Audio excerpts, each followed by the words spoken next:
Good morning. What do you want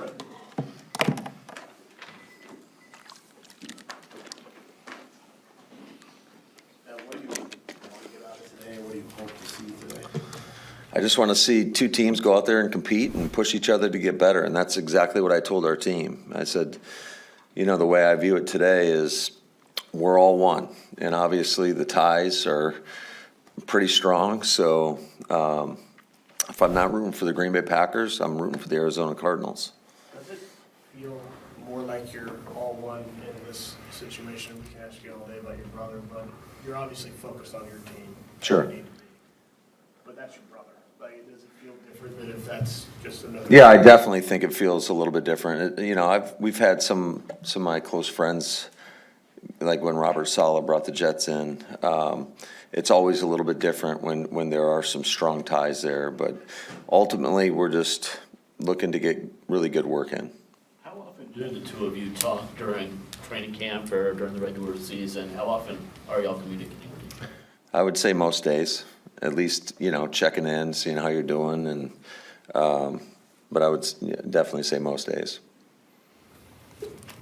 These are obviously 2 big days coming up. Is anything need to be said for the guys fighting for spots or starting jobs, or is it just so obvious that it's just standard operating procedure for them? Well, I think some of them are obvious, but there's many that aren't. So we have 2 more opportunities to get great evaluations and then ultimately have to come to some sort of decision. And there's going to be a lot of tough decisions moving forward.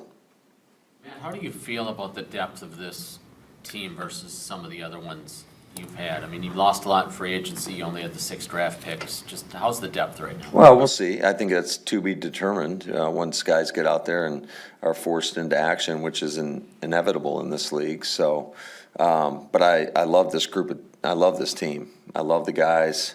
I love how they come into work prepared each and every day. I haven't heard a whole lot of complaining going on, which I don't know if that's good or bad. So they just come in, they put their head down, and they get to work. You only had the one joint practice this year. You've had multiple ones in the past. Moving forward, would you like to have 2 each training camp, or does it matter too? I would say that's ideal. I think it just all depends on the circumstances. And like I mentioned before, I would have loved to gone out to Denver and had a joint with them if we could have played an earlier game. But that wasn't the situation, so it is what it is. Matt, Sorry, go ahead. will Tuck be doing team stuff today when the Cardinals join you guys? Yes. Matt, I think in the past, maybe even before you were head coach, the teams would kind of make their own preseason games, and then the league took it over. Did you request this one specifically, or how did this work? Yeah, so the way it works, you get one request. Certainly, we sometimes put in for more than one, and sometimes it happens, and sometimes it doesn't. Mike said yesterday in Phoenix that he was excited to come to Green Bay, not only because he knows the guy up there, but it's 113 today in Phoenix. Yeah. So he's looking for a team in the north. Do you get calls from Houston and Miami, and like every year, guys trying to get out of the heat? Yeah, absolutely. Every year it's, and, obviously I told some of the guys, Halfley's a good example. If we didn't play him in the regular season, that would have been a possibility as well. So you can't make a decision on who you're going to practice till you see the preseason schedule? Is that how it goes? Or? No, a lot of this stuff goes on, as soon as the season ends, quite frankly. Coaches start talking about getting together with other teams, and then, as far as how the NFL puts out the schedule, then there's some after that as well, in terms of practicing together.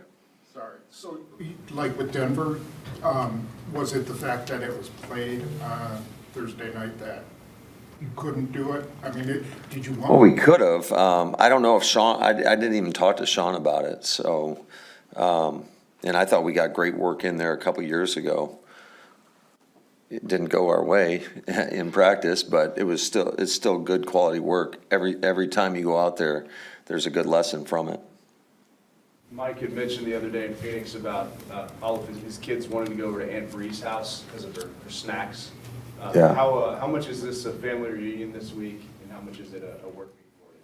Well, I would say it's mostly work week, but there are some cool moments. I mean, I know Lauren's going to bring her kids up, or their kids up today, and they'll be staying at the house, so that'll be fun. Do you and Mike sit outside after practice and chop it up, or is he off on his own, doing his own thing? Well, yeah, they'll go back to the hotel, they'll be watching the tape, we'll be watching the tape, and then we're going to get the staffs together later this evening. Yeah, when you've got a quarterback who's been in the system for a while, how do you challenge them in practice during the week? And you're also trying to catch up other guys who maybe aren't as. Yeah, I think every day is a challenge. Every time you go out there, certainly we'll put in some new concepts that maybe we don't have a lot of time on task. You see something on tape, you want to test the other side of the ball, which ultimately tests the quarterback because he just doesn't have a lot of time on task with certain things. What do you thought about the camp that Sean Ryan's had? I'd say he's had a pretty solid camp. I think he's really cemented himself in that position and taken control, taken initiative. So I've been pretty pleased with him. I know you can never really know what to expect from this league, but how unlikely would that have seemed 2-3 years ago? Sean Ryan solidified starting center. Very. It's been really cool to watch his progression. And, one thing I've always really respected about Sean is he takes full accountability for everything, even probably to a fault, which I think that's when you have that mindset, that's when you get better. So, football's an imperfect game. There's going to be mistakes, and the guys that own it and just keep it moving and learn from it typically end up becoming better football players, and that's exactly the approach he's taken. You had some injuries against Denver. I was just, thinking Savion and Brinson and Oliver among them. Any concerns there as far as like week one lingering kind of stuff? Potentially, yeah, definitely, potentially, but I think all those guys are making good progress, so we'll see where they're at. Did Bo request a one-on-one? I don't know if you're doing one-on-ones today, but is he going to get a one-on-one with his brother? Potentially. Were you sitting in the team meeting? Matt, Chicago reporter. A question about completion percentage. There's a lot of talk in Chicago about the goal of getting to 70% completion percentage. It's been an obsession. Is that, in your mind, an attainable goal for a quarterback? Does it even matter? No, it definitely matters, but I think it's all, what are you calling, just the situations, are they easy completion plays? But I definitely think, that's definitely an attainable goal. Do you hold certain players to, or such as Jordan, to such statistical goals? Not necessarily. I mean, certainly the more completions you get, the better the chance you get to move the ball down the field. But like I said, it's all circumstantial in terms of what are we calling. The deeper the concepts that you run, typically the lower the completion percentage, especially if you're pushing the ball down the field. But that's why I think as a quarterback, you got to make great decisions. If the deep ball is not there, can you check it down and just keep the sticks moving? For guys who maybe are fighting for a roster spot or a starting job, do you give them some extra opportunities over these next 2 days for like a final look, or is it just keep rolling like you have done? No, I absolutely. I think you try to be very calculated in terms of the positions you're putting certain guys in, especially when it comes to, a lot of these back of the roster spots are going to be determined by their ability to go out and play special teams. So, yeah, you're putting guys in certain spots to make sure that you get the proper evaluation. Are there any of the periods where you won't know what the defense is calling or what they'll I would say every period. Really? Oh, yeah. It's going to be strategic kind of? Yeah, I mean, we give them the personnels. If there's some non-normal matches, they'll let us know, and then you adjust accordingly. But there's going to be some call-it periods where we're just out on the field and you're just playing the situation. It's great that we have NFL officials here to kind of,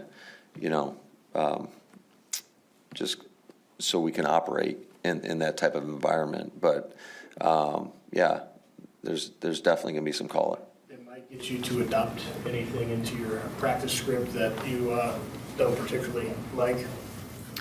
No, he pretty much gave me his thoughts on it, and but we're rolling with what it's very similar to what we've done with other teams in the past. Matt, there's been a lot of rotation at guard. How close are you to solidifying the two spots, and what gives you confidence in Jacob Monk that he could potentially be one of those guys? Well, I think a lot of it is just what is our health up front, and where can we get our guys in the best position possible. In regards to Monk, I love the mentality he plays the game with. He is as tough as they come, and I think he's shown steady progress throughout his time here, especially in the tail end of last year and then into this season as well. Hey, Matt, this is obviously JG's former team in here today. I'm just wondering how you've seen the defense kind of develop since you hired him to now. And once he got let go, was he immediately not maybe on top of your list, but certainly high on your list? Yeah, I would say it was a very short list. I think his resume speaks for itself. And then just when you get around him and just his level of understanding of football, I think I've said this before, I think he looks at the game very similar in terms, but just from a defensive lens, but he's always thinking like an offensive guy. So I think he does a great job communicating, holding people to a very high standard, and getting the most out of guys. Has the process been any different? I mean, you had Joe B come in, you had Jeff come in. Has it been different transitioning this time around versus the other times you had a transition? I think there's a transition with anybody, and every situation's a little bit different. But I do think we've got a lot of brain power in that defensive room. They do a really good job of adjusting. Certainly, I'll go in there and tell them, hey, here's what I see. This is what offenses are going to see. But I'm not like, hey, we have to do this. For the most part. There may be a time or two I'm like, hey, man, I wouldn't do this. But those guys have been really receptive, and we have great conversation. And quite frankly, I'm learning as much from them as I would think that they are from me. So, Two more, please. You joked the other day about throwing down on the 50 with Mike. Did you guys fight a lot growing up? No, not really. He was more of a pest. So there's a 7.5 years age difference. So picture me at 18, he's 10.5, 11. So there was not a lot of fighting going on. Was he just annoying at that age? Pretty much. But I'm as close to him as anybody. So I love him, and I don't want to say because this isn't a slight, but I am proud of him. I think he's done a great job. He's true to who he is. He's a great human being, great father. I think he's got an exceptional football mind, and I think he does things the right way. Now, when did that shift happen, though? That is a huge gap, and you're off at college, and he's still in middle school. Yeah, I would say that happened probably when I transitioned to college, and then he's getting a little bit older. He's getting more involved in football and sports, and I was playing college football, and you come back and you watch them, and it was really cool being there for his senior year, being a GA at Central Michigan. And that was one of the reasons I wanted to go back to Central, was I wanted to watch my brother play. And that was a really cool time for us. Yeah, when you guys were in the same house, though, was he one of your biggest fans at that time? I mean, Bill called it annoying, but was he kind of one of your buddies and cheering hard for you? Yeah, I think so. He was at everything that I was playing in, and that's why I get kind of pissed at my kids when they don't want to go watch their brother play. But the age difference a little bit different, 2 years versus 7 years. But yeah, absolutely, he was at all my sporting activities. Matt, presumably he's kind of like you, always wanting to grow up and be a head coach, right? And that's the track. When did you? I don't know if I ever wanted this. It kind of just happened. Some days I wish I didn't have it, but it was one of those things. I think one thing that was instilled from my parents is just be where your feet are and do the best job possible. So when I was a quarterback coach, I just want to be the best quarterback coach I could be. And then you get other opportunities, you get around great people, you know, being around, Gary Kubiak, the Shanahans, Sean McVay, I mean, has afforded us a lot of opportunity. Yeah, I'm just wondering, when you look at him and realize that he could do that too? I think a couple years ago, I think, I was like, you better start getting prepared for this, man. And, it seems like anybody that goes through LA has an opportunity to be a head coach. So Sean does a great job and he gives you so much insight. I think that was so valuable for both of us because he will lean on the people he's closest with and you get some insight that you might not get in every situation. Atlanta was where you first worked together, is that right? Yeah, that is correct, yeah. That was a rough year for him. Was he your assistant?